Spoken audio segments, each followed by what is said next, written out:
so today's Athletic Mind Unleashed podcast has someone special as a guest. She's a professional tennis player. She has been played for many years, but she also stopped for a bit. And we will be discovering and exploring this story that Zineb has to tell us. So, hello, welcome. Thank you. And I know that you have been playing tennis since you were very little child, and you did this in Morocco. So can you tell a little bit what it feels like to be a very young child and play tennis in Morocco? I started playing tennis when I was 3 years old, and it was mostly because I was born into an athletic family. And my dad used to be a former soccer player, and my brother also used to play tennis, and he's 6 years older than me, and I was very close to him. And so of course whenever they would go to the tennis club or sports club, I would tag along from a very young age. My sister also was 7 years older. She was in track and field and swimming, so everybody was doing something sportsy. And I think secretly the reason, it's not so much a secret anymore, because my dad did tell me when we grew older, he finally spilled it out and told us why he put us in sports and why he pushed us so much to be in sports. It was for him a way to keep us away from trouble. Oh yeah, that's also a smart way, and also starting from a very young age. I think nowadays sport has evolved quite a lot. There's people have all these teams like nutritionists, physiotherapists and massage therapists, coaches. But how was it when you were a child? How was it did you also have a supporting team, or how does it work? I think at first it was pretty basic. So at first it's more about the talent. It's just raw talent and also passion, and if it's something that you enjoy. So for me it was being in an environment that was giving me a lot of joy and happiness. And it was mostly because, one, I get to be outdoor, so I'm not at home. So that's on the weekends and after school and all these things.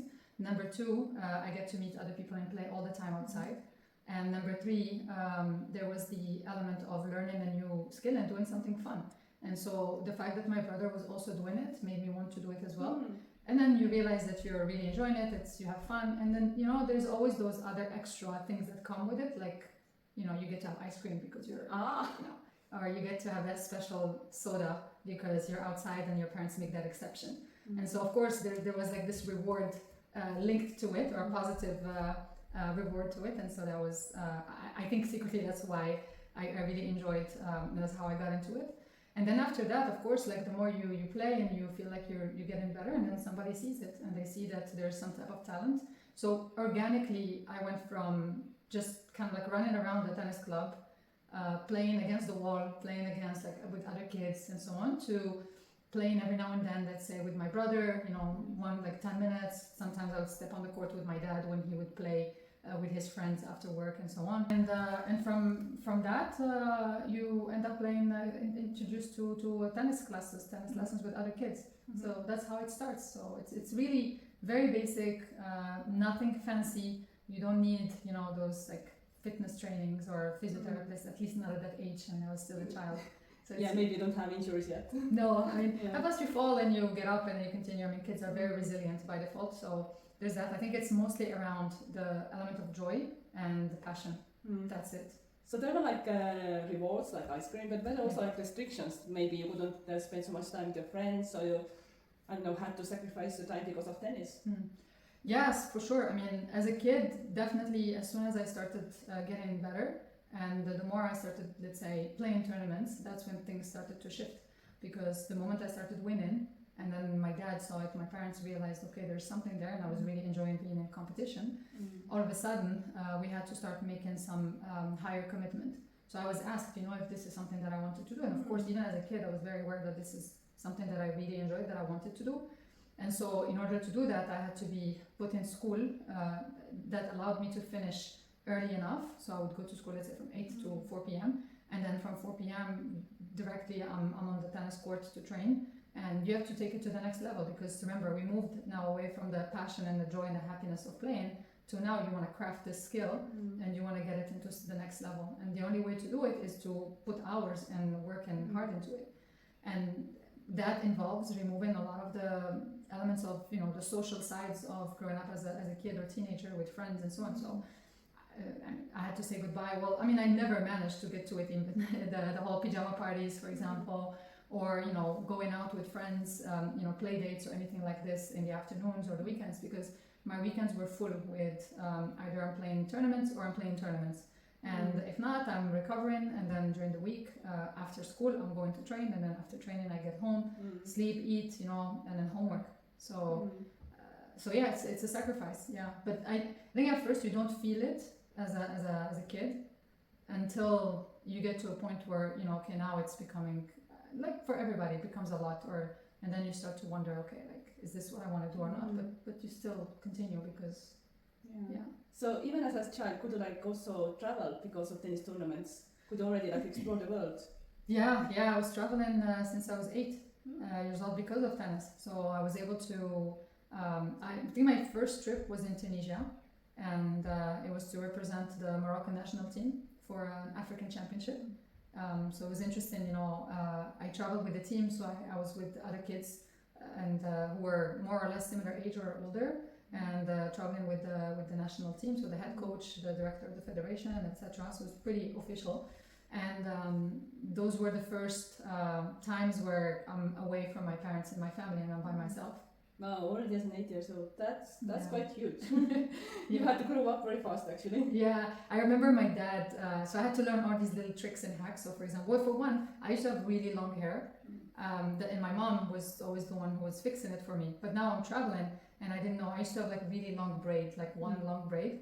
But I remember correctly because it was so difficult to get it right, so it was always crooked, you know, like when now I had to do it by myself. Eventually my mom decided to cut my hair because it's just way more efficient, and I was just constantly struggling with it. So you start to learn like the basic things that you have to do, like, you know, taking care of yourself, like showering, getting, you know, taking care of your hair. And when you happen to have long hair and you're a kid and you don't know because it's been done for you. The other thing also that I remember also with my dad, it was around money and how to manage money. So he would give me like pocket money, but I remember he used to give me things in change. So let's say he'll take $100 bill and he'll split it into like 10s or 20s. And then he'll be very clear, like he'll sit me down before I travel, and then I'll have to count it in front of him. Again, like I'm a child. And he'll be like, okay, how much money do you have, and where are you gonna put it? And don't forget, you know, and make sure you put money in different places. So he used to have me put money, let's say, in my backpack, some in my tennis bag, some in my luggage, you know, just to be safe. Although I was with the team, but I had to learn these like little things where he would tell me and use it one bill at a time, like 120, like don't use the full, you know. And so it was interesting, like those small little hacks, I would say, were like learning points from my parents. So are you still like doing the same thing with money, like, you know, putting it different places? And has it carried on towards like adulthood? Yeah. I mean, definitely as I grow up. I mean, now I think we're more moving towards digital currencies, so we don't have to worry about that as much. So now I think I've learned how I'm more confident with it. So I think definitely, and for sure, there is the learning what to choose to spend money on when you're traveling and what's important and what's not.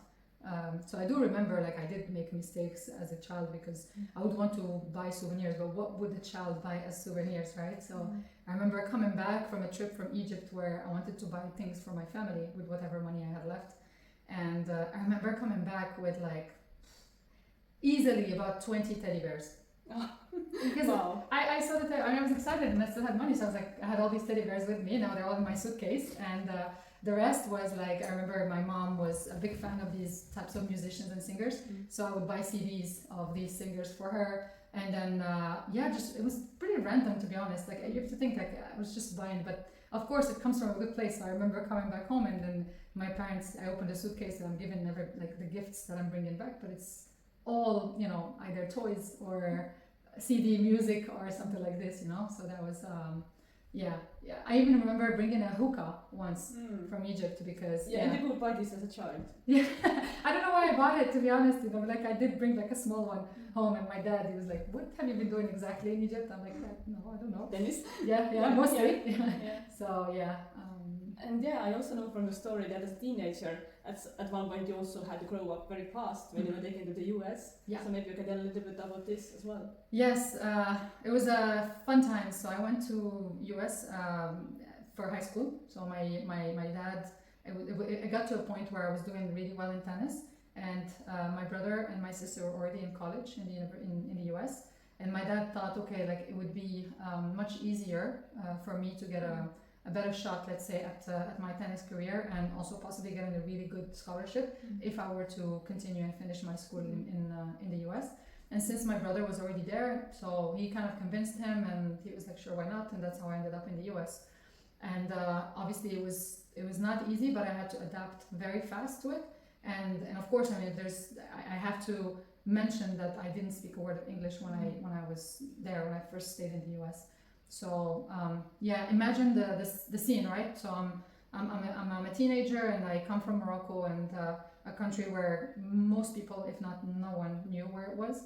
So I had to go through the whole, stereotypes, where I was getting asked all types of questions, like, where's Morocco? And then whenever I say it's in Africa, they just stare at me and they're like, Africa, well, how come you're not black? Yeah. And then I would have to explain how in Africa not everybody is black. I would be asked, like, what kind of languages do you speak? And then when I say one of the languages is Arabic, they're just looking at me and they'd be like, okay, so if you're speaking Arabic, then are you a Muslim? And if you're coming from a Muslim country, then they're like, why aren't you wearing the veil? And so there were also many, many situations. So I had to deal with that at a very early age, where I had to answer to these questions. Some of them really kind of didn't make sense. They were, like, is everybody in Morocco tall because I'm tall? And of course I had to learn how to deal with these types of situations. And even, I mean, those were, like, let's say the funny moments, right, of what I had to go through. But there were also not so fun moments for me, like, for example, as a Muslim, I would practice also fasting, so Ramadan.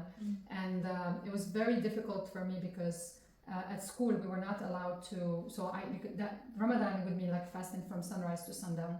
And there were times or months where it would happen during school year, which would mean me not being able to have lunch. So I can't eat, right? But somehow students were not allowed to be outside of the cafeteria during lunchtime. So I would have to sit there with everyone eating burgers and their food at lunchtime and so on. And I'm the only one.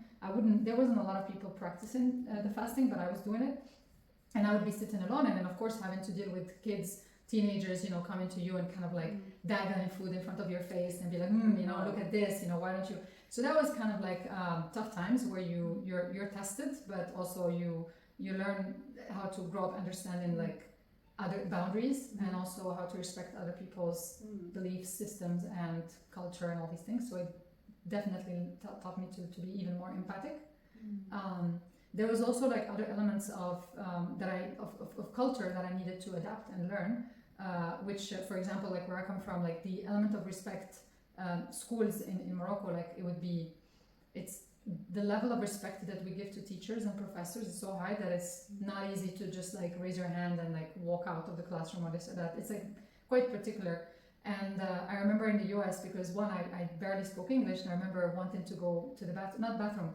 I was not feeling very well. It was one day where I had, American fast food for the first time. So I was having this burger thing at the canteen, at the cafeteria, and then I go back to the classroom right after. It was a history class, and I'm sitting there, and now I'm starting to feel sick. But I was so shy, and out of respect, I didn't want to raise my hand and ask to leave. But, I mean, you can leave. But normally, like, you have your, pass that you have to ask permission from the teacher, and then he'll just sign it, and then that gives you a hall pass so you can go to the bathroom and so on.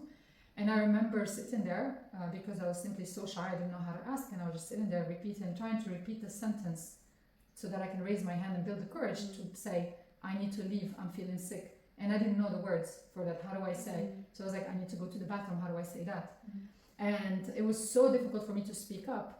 And I just kept it in to the point that I had to wait all the way almost at the end of the session where I could no longer hold it. And then I just raised my hand, and then I barely spoke, and I was like, I need to go. And I just like ran away directly to the bathroom. So that was a tough moment for me because I was feeling embarrassed, and I didn't want the attention, towards me. So yeah, so there were like, some funny but also not so fun moments where I had to like because different cultures.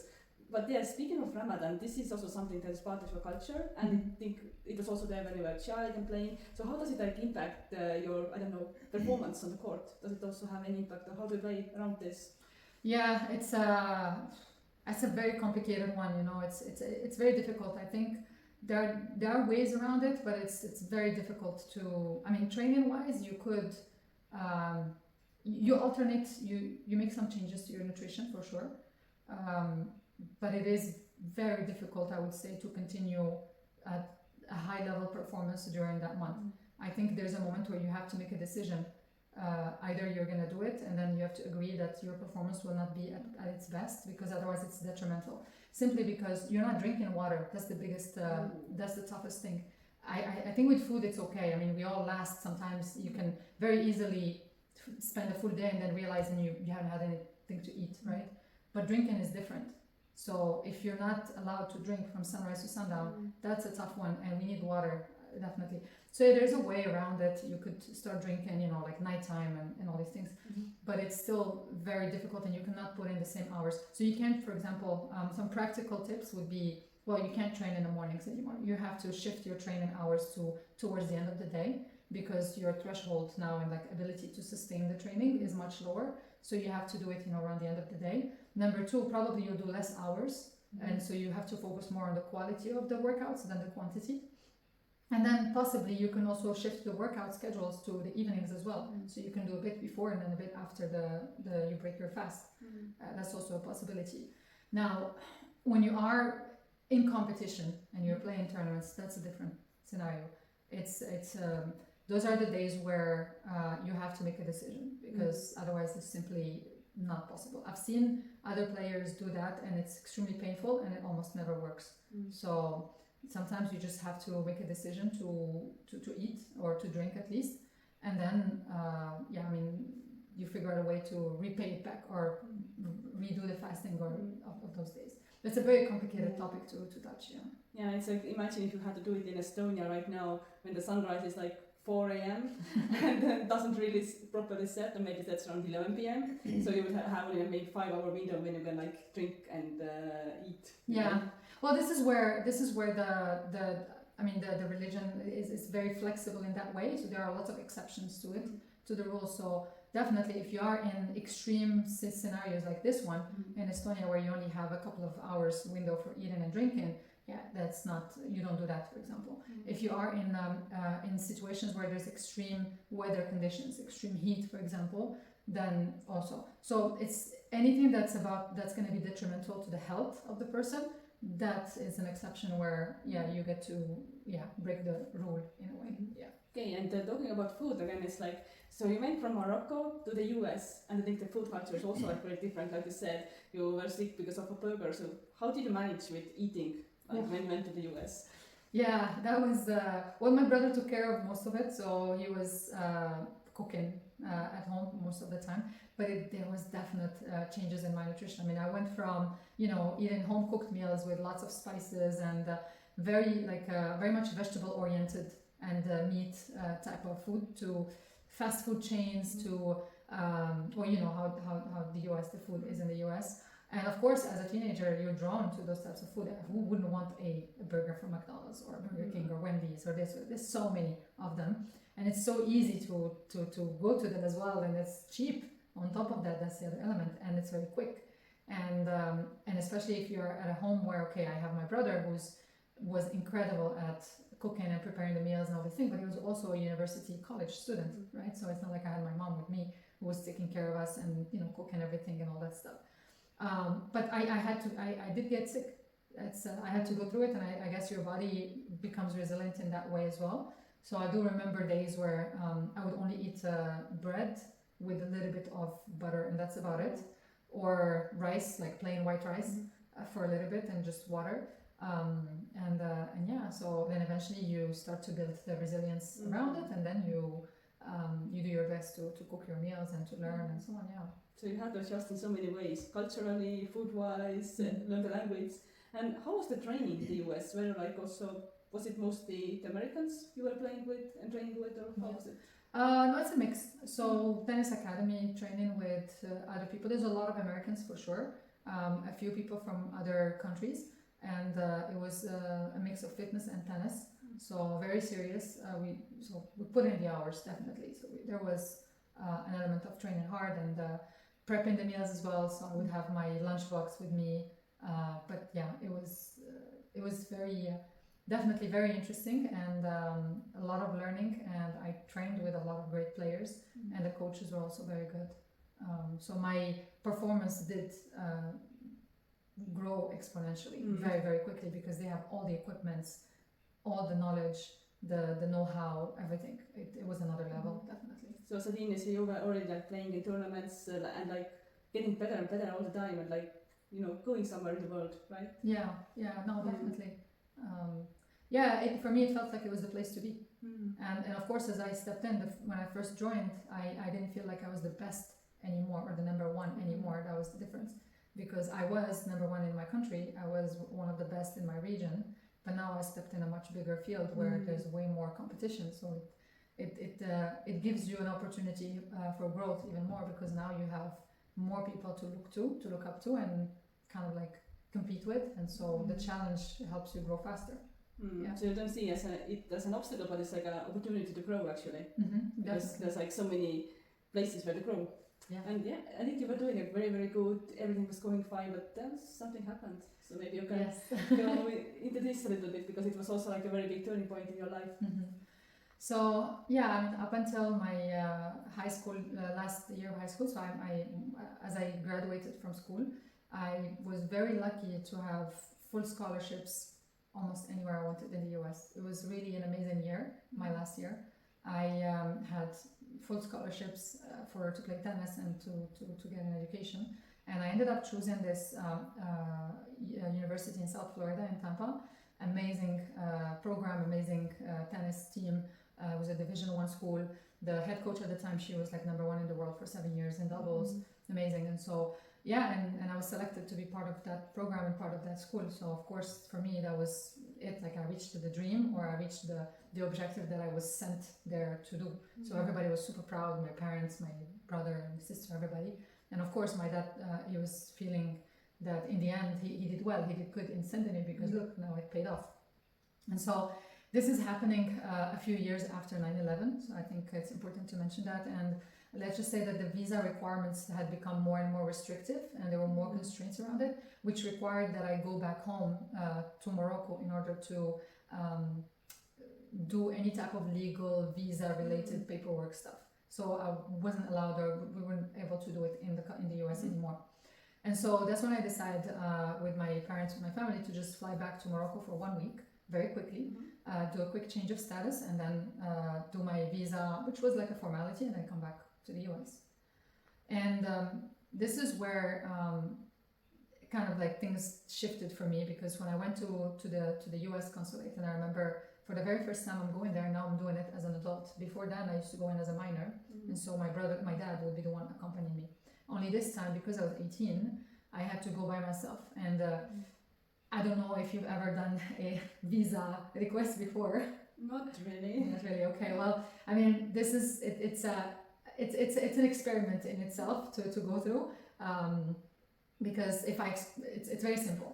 The consulate is such a big building surrounded by these security officers around it, guarding it, and you're not allowed to stand, like, not even on the street where the consulate is. So you have to be across the street from it if you're not an applicant, which meant that my parents were not allowed to stay with me as I was queuing. And you get this appointment, so back then they give you an appointment a day, more or less a time, and then you show up and you wait. And it's a few hours process, at least, where you're queuing outside and waiting. And hopefully by, let's say, 11 a.m. you'll make it in. And if you make it through, that's great. If not, you might have to come back the next morning. So it's a very, very stressful process for anybody, to be honest. And once I made it, as soon as you make it into the consulate, now you're inside the room, you make it into, obviously you go through the metal detectors, you make it through all the systems and all these things, and now you have your application form, your passport, everything. So I go to the visa room, or interrogation room, as I'd like to call it, or the interview room. And it's basically a small, rather small room with about 4 cashier desks, with a telephone and a glass ceiling. So it's almost kind of like the prison movie, in the movies that you see in American movies. So like when you're the visiting parlor, or whatever you want to call it. So you go there, and then you're talking to the person, you pick up the phone, and then they're talking to you through that glass ceiling. And there's just like this very teeny tiny little thing under the glass ceiling where you can just pass through the documents, papers, and so on.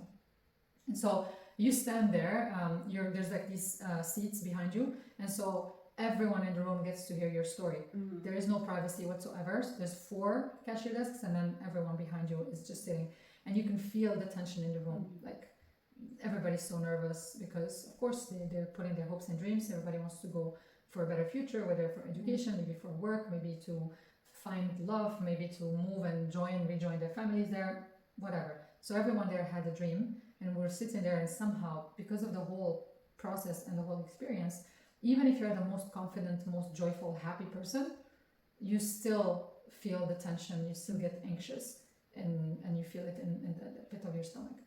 So I'm waiting there, I'm sitting there, and then there's that moment where you hear your name being called. So now you stand up, you go to the desk where you're assigned to, and that's what I did. And so I'm standing there in front of the US immigration officer. I give him my application, my documents, everything, and now you simply wait. And as he is scanning through my documents, he just, after a few minutes, he looks up and he tells me, "You're done."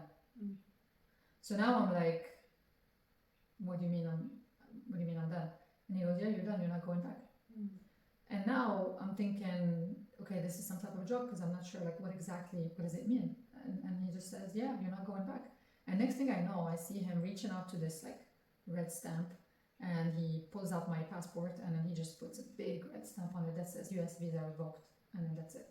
So now I'm thinking, I look at it, and to me it looked huge, it was massive, and I'm thinking, like, what do I do now, right? So I tried to convince him. He basically took all the paperwork and the documents, and he just like shoved them back to me through the glass door. And I'm telling him, and I'm trying to push them back, and I was trying to show him my newspaper articles, my tuition, my scholarship documents, the university stuff, all these things. And I was looking at him, and I'm like, "Please, like, this is my future you're talking about." And he just looked at me and said, "I don't care. You're done." And that was it. Next thing I know, he hangs up the phone, shuts the drapes, and now I'm finding myself outside of the building all of a sudden. I don't even remember how I got there. So that definitely changed my life from that point on. Because I think this also put your tennis career on a big break, and you didn't even want to play anymore. No, I didn't want to play anymore. I didn't want to study anymore either. I was basically just questioning the point of everything. And I just didn't see what's the point. Why are we doing all this? And so I decided to just stop. I decided that there's no point of me ever going back to playing tennis. I mean, here I thought I had it all, right? Like, I was working hard, and I was told, you have to work hard, study hard, and it's going to pay off. And I did that. And now this happens, so explain it to me. Yeah, it's like you have been in this identity like your whole life, basically, since you were like 3 years old. And I was okay, switch. Yeah. You don't have this life anymore. Yeah, you don't, and you can't go anywhere else, because even if you tried at that point, you try to go to other countries, there's always that question that's always been asked in every visa request document that says, "Have you ever been rejected a visa before?" And then once you put in, "Yes, I've been rejected by this country, and this is when I got rejected," most of them, they say no. And next thing you know, you're being rejected by many countries for no reason, and I'm stuck in my own country, and I don't know why. So what did you do then? Well, first I got angry, and then I got sad, and then I threw away my sports clothes, and I got rid of everything sports related and tennis and so on. And then I spent about almost a year just doing nothing, and for quite some time, being depressed. And then after that, there's been a series of events that happened. So luckily, I have a very loving, caring family. And my dad, I remember he tried everything, they were trying to get me to talk to somebody, bringing friends home, family, even trying to get me to go back and play tennis again and all these things, but nothing worked. Until this one specific moment, and I'll never forget it, where he physically woke me up, I would say, brought me back. And it was a day where he asked me to go for a walk with him at the beach, and we did. And as we're going for a walk, and he's talking to me, and he's giving me a pep talk, and honestly, I have no clue what he was saying to this date. I don't even remember what the talk was about. But what I do remember is that at some point, he just stood up, he stopped, and then he turned me in front of him, and then he's trying to talk to me, and then I can see that I was completely, there's that moment where you're talking to somebody and there's nothing in their eyes, and I think that's what it was. I was just looking at him, but there's nothing. And then next thing I know, I see a massive hand coming my way, and he just goes with the biggest slap, boom, to my face, and I'm like, shit, okay. So now I just experienced the slap, you know, and it literally slapped me so hard that it woke me up. Because that's when I was like, holy shit, like, what am I doing here? Like, what's going on? And then he looked at me and he goes, listen, that's it, we're done. It's over. Like, you've got two choices. Either you go to school or you go to school. That's it. There's no other alternative. And yeah, so I didn't have a choice. I felt like now I have to go to school. And so that was the start of, let's say, me reinventing myself. So I ended up going to school in Morocco and decided to start a new life, new identity. So what was the new identity? I know it was not like tennis related, you were doing something else. Yeah. So I decided to again change like a bit looks, and I wanted to gain weight, and I wanted to eat things that I wasn't allowed to eat before, and all these things, and I wanted to try experiences that I wasn't allowed to have before, like, you know, spending time with friends and hanging out with them and going out and all these things. And in a way, I just wanted to be ordinary. I wanted to belong, and I didn't want to be a unicorn anymore. That was the feeling. And then one day, there was another event that really changed my life as well to the better. Was as I was exploring this village. And this village was it's where my university was, and it's in the Middle Atlas region. It's in the mountains. It's one of the places where it actually snows in Morocco, and it was really beautiful, but also it's not so rich. It's a very poor village neighborhood. So we decided with my friend to go and explore the area around the school, and it was around like a few weeks after we started. I go there, and then I remember stumbling across this small room with full of kids, and kids, it was like, I don't know, between 5 and 15 years old, all combined. And they were sitting there in a classroom setup, and then there was this man in front of them who basically looked like some type of teacher. And it sounded like some type of tutoring or like a classroom of some sort, and he was teaching them something. So I'm thinking, okay, this looks kind of cool. And I quickly realized that they didn't have a school at the village, and that was the equivalent of a school. So as we're walking by it, and then I stumble across the most anti-inspirational speech I've ever heard in my life. And he's standing there and he's talking to one of the kids, and I remember he was telling him basically something in the lines of, don't get your hopes up, don't dream. And the best you can ever hope for is for you to read and write, to learn how to read and write. And the only reason why you need to learn how to read and write is that for you to be able to understand and read prescription medicine for your family, for your elderly family members and so on, and not to poison yourself or someone else, so that's about it.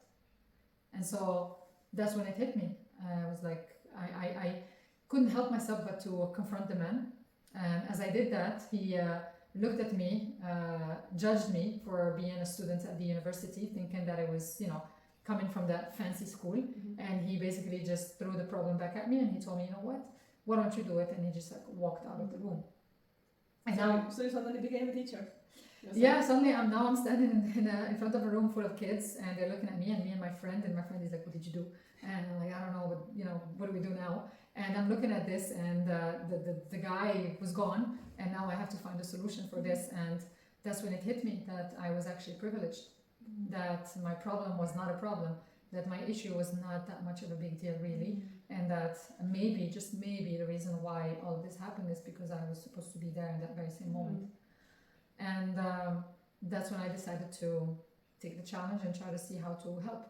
And I thought, okay, well, if he can teach, I can certainly do it. And if I can do it, then my friend can do it. And then if we can do it, then other people can certainly do that.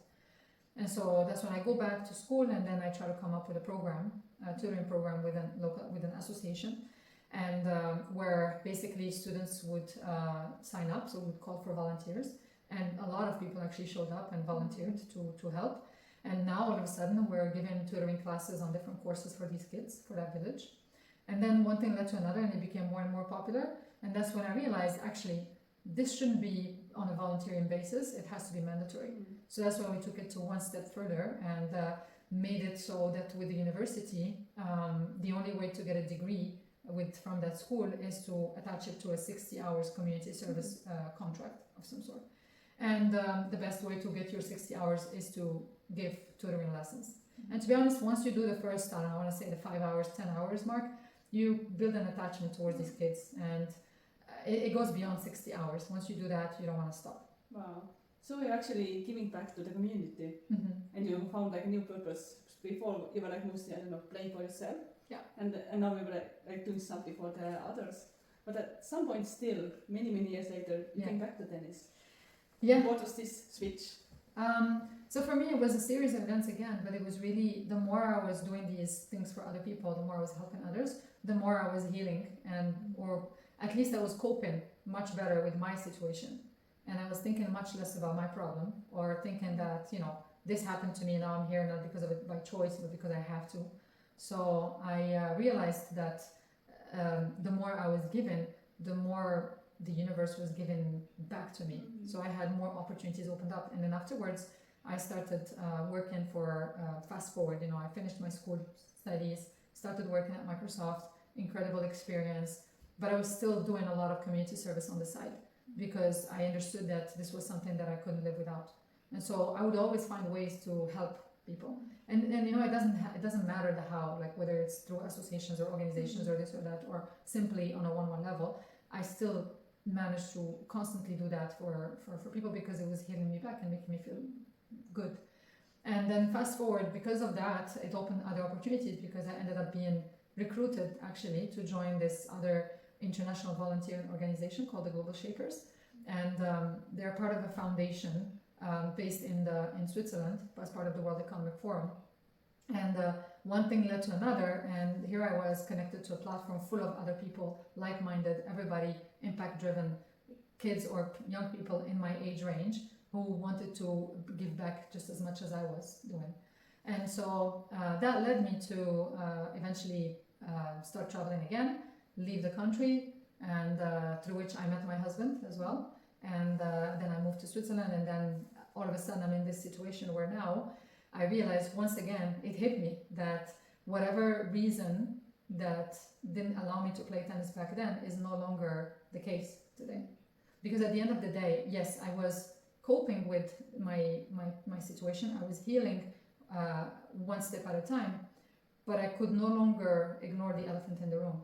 And I had to go back and address that other side of me, which was part of who I was for at least 16, 17 years.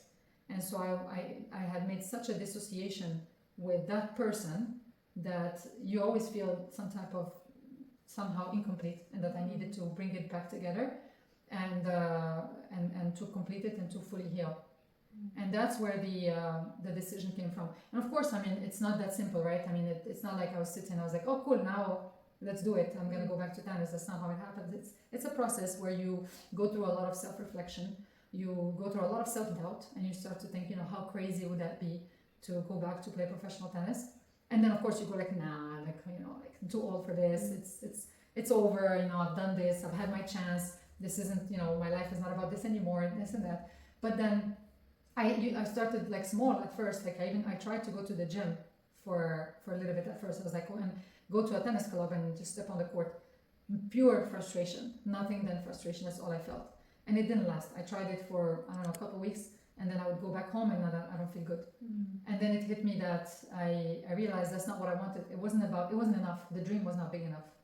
So simply going back to tennis, to playing tennis, or to going back to the gym, or getting healthy, that wasn't a big enough of a dream or of a motivation for me to go back. However, whenever I would say, when I tell myself, well, if I could go back to the pro circuit, now that would be worth it. So the goal was not worth it enough, at least. So when I realized as much as every time I would, that was the goal. That's when I realized now in retrospect that the fact that the goal was big enough and the scarier it got, the more I was realizing this is exactly what I should be doing. It's that thing that you're realizing, no, it's impossible. Now you wanted to be like more competitive and more of a challenge. Yeah. Like because you have been doing this on a very high level before, and already as a child you were like going very high. Yeah. And now you didn't want like just normal. Yeah. I think you were actually ready to be a unicorn again. Yeah. Yeah. I mean, that's the thing. It's like it's so funny because I would think to myself, I mean, why not go back to tennis and just like to enjoy, so that I can, because it's something that I used to do and I used to enjoy, and why not just to go to the gym for the sake of going to the gym and getting healthier and looking better and all these things. It's a beautiful objective, right? It wasn't enough for me. I would try, but then it didn't work. Of course, it's an amazing goal, right? But it was just not the right goal for me that would get me off the couch and be disciplined around that. However, that thing that would scare me or like give me that spark, and every time I would talk about it or anybody, my husband or my brother would mention it, it's that's where I realized it's that thing when you're talking about it or you're thinking it, and automatically you start to say no, that's the one. That's the one you want. So that for me, that's what it was. I just didn't know it. And of course, every time we would go around it, right? It's like, oh, I want to go back to the circuit. And I'm like, no. And it took me about 2 years to make that decision to go back. And because I was battling through doubt and testing, first I'm gonna just train for a little bit and then see. But it doesn't last. I go 3 times a week and then I feel like shit and then I leave. Then I try to go to play tennis, but then I don't feel it just doesn't work. I'm not enjoying it anymore. And I went to a couple of like personal development events and read a few books and a few key conversations with some key people. And then I finally decided to make the jump, and I was like, okay, the only thing, there was one condition, was that if I'm gonna do this, either I go all in or I don't do it at all. That was my only requirement to myself, because I wanted to find out, and I wanted to find out fast. And so I don't want to waste time flirting with the idea anymore. So once I made that conclusion, I was like, okay, the why is strong enough, my motivation is clear. Now I don't know what's going to happen. Yes, the dream is big and no one believes in it. I mean, at least most people, except for a few people in my life. But if I'm going to find out for myself, then I need to put all of the effort and resources and try everything and be able to say, well, I really tried. So rather than I tried to try.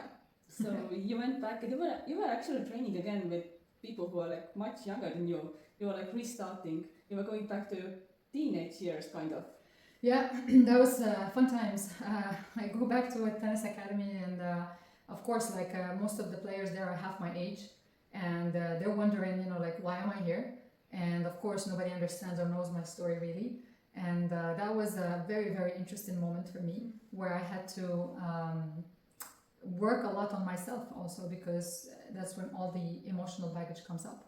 And it is true that even physically I started to look more like the 18-year-old self. So my behavior on the court would automatically be that 18-year-old, because I had left literally everything in that moment. So I would go back to that moment. And then of course I was putting a lot of faith and validation towards the coaches. Same way as I would do when I was a kid.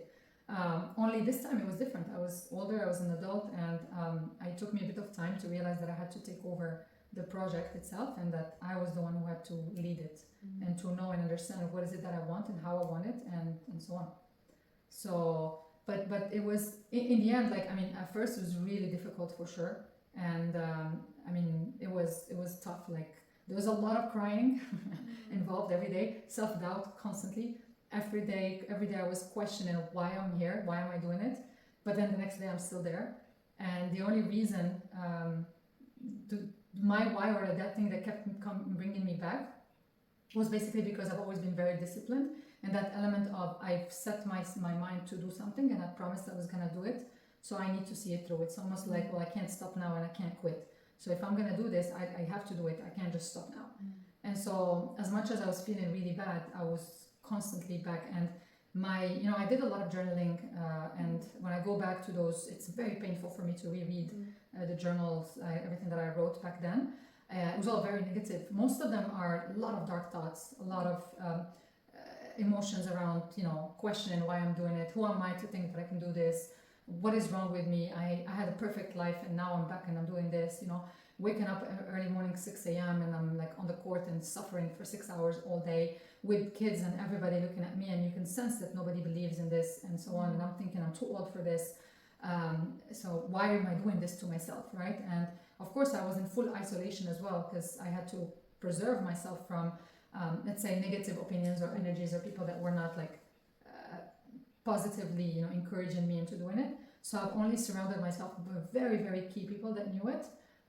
The cheerleaders, I call them, and the people that were very positive around this project, no matter how little they knew about it.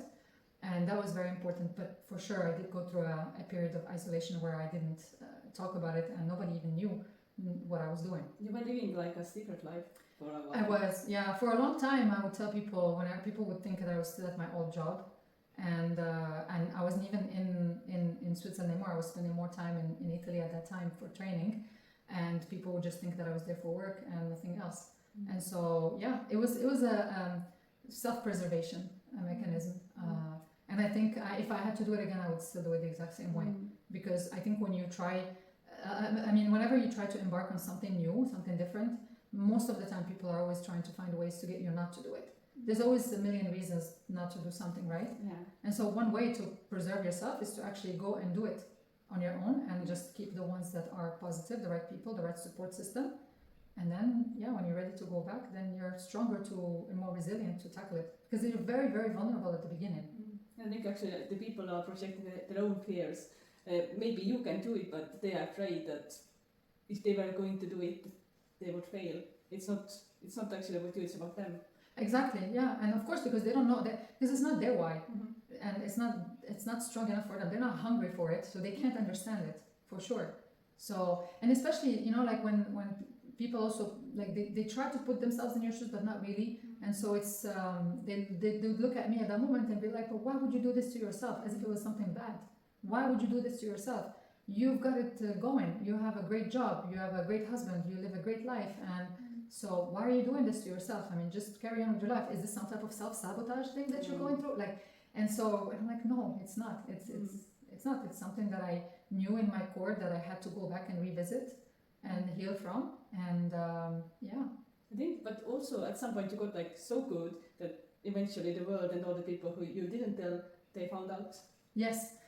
Yeah, they did eventually, because once they find out in many ways. First of all, physically, when they see me physically and they see the transformation. So definitely they're like, okay, well, you definitely look more athletic. Also, when you step into your power again, you seem way more confident, more yourself, more radiant. And that's also an interesting one, because I could see people's reaction to me when they see me, even if they don't know that I've been back to tennis. They know that something shifted, and they'll feel it, and they're just looking at me and be like, whatever it is, well, you look good, or what is it? What's been going on, right? But they can't quite pinpoint what it is. So it starts with that, for those that don't know that I'm playing tennis. And then from that point, you have those that see me play, and they realize. Then there's the results when they see me actually on the circuit, and now they realize, okay, she's actually doing it, so she's playing. And then at first it's a bit of a shock, because I can't believe she's doing that. And then it becomes a norm, and now it becomes your new thing. And so today, again, most of the people that I know in my network and so on, they know me as, okay, now Z is a tennis player, right? So we've broken, let's say, that myth, or that hypothesis of, can you play tennis again or go on the pro circuit after 12 years of no sports at all? Yeah, I've answered that, and the answer is yes. There was no blueprint before, but now there is, because I've gone through it. So I'm excited about that and happy to share it with people, ready to share it with others. And yeah, so now people are more cheering and asking me when I'm playing the next match. They want to watch me, they want to follow me and all that stuff. So yeah. So now you're also going around the world. I think you will be playing next week already.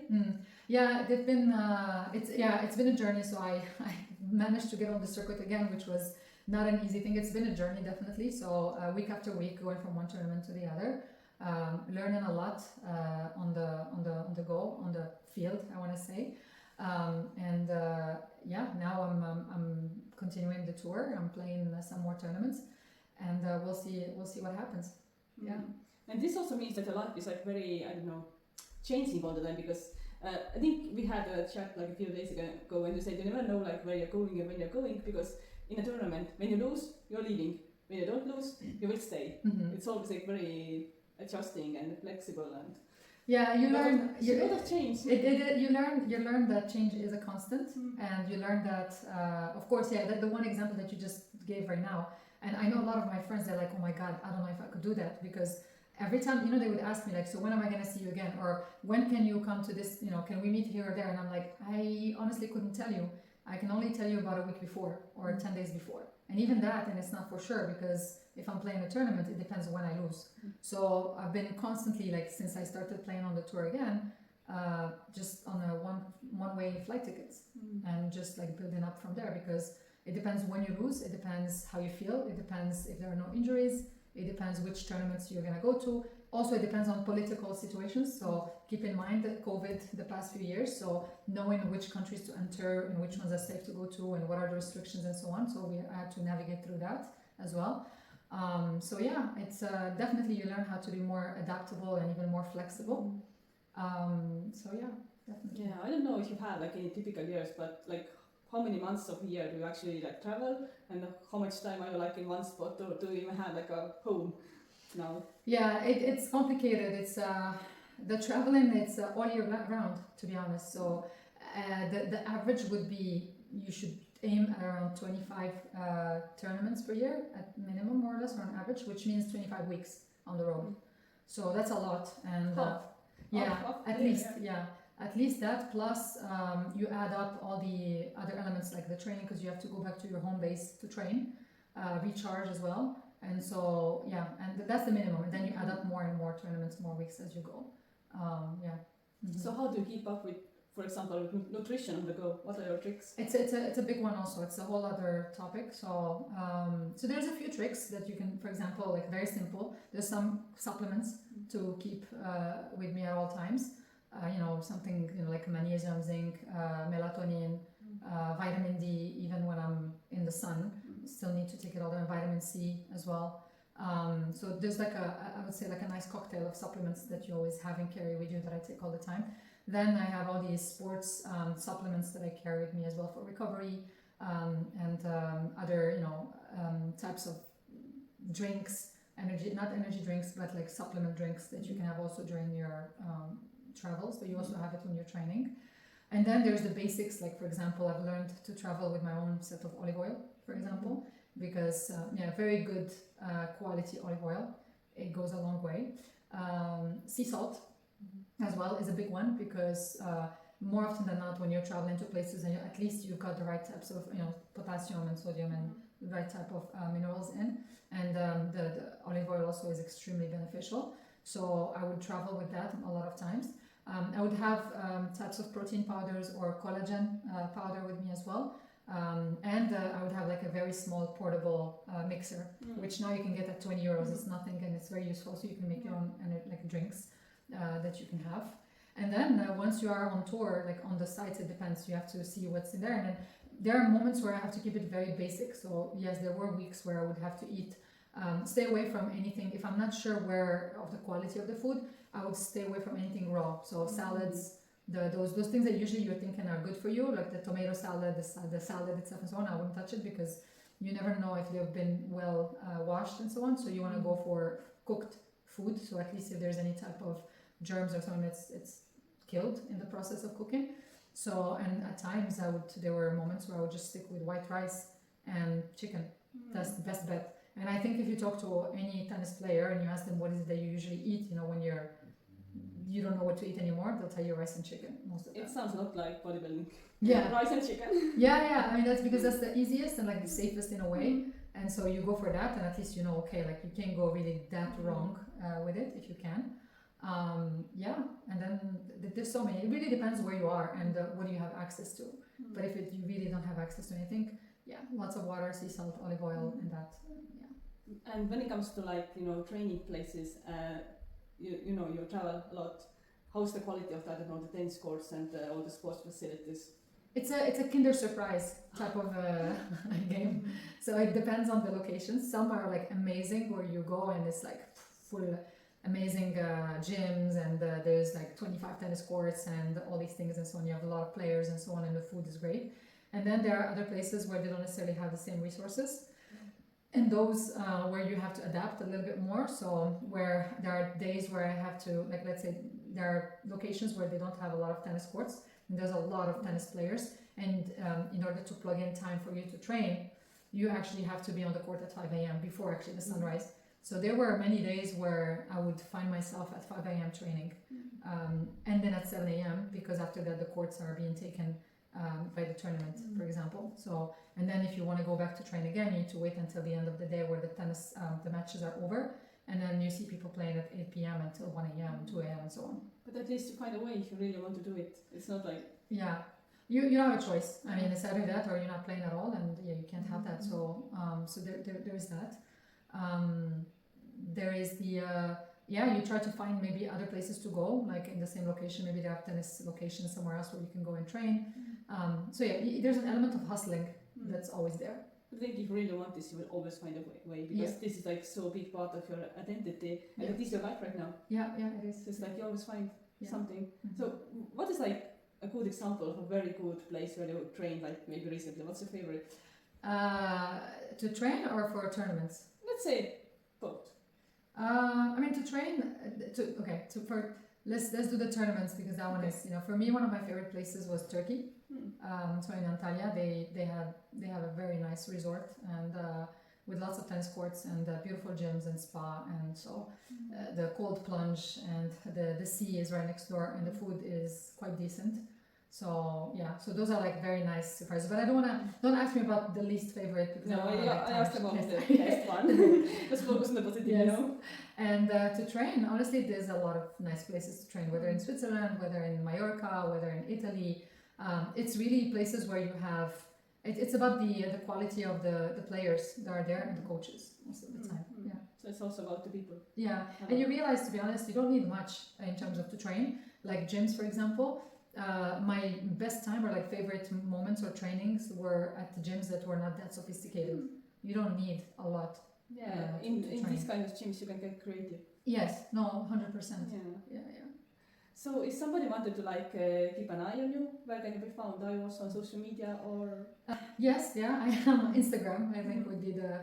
I need to get better at showing and sharing. I haven't been doing much of that at all. But I plan on doing that. So I think a good starting point would be Instagram. And it's like under your own name. It's yes. So it's Zineb El Ouazzani. Okay. I think I will keep an eye on you anyway. Thank you. Because it's like very inspiring to see like how it's possible after this very long break to come back and be very good. It's like wow, you can be world class even if you have like many years of a break. Yeah. So thank you for this. No, thank you for listening. Yeah.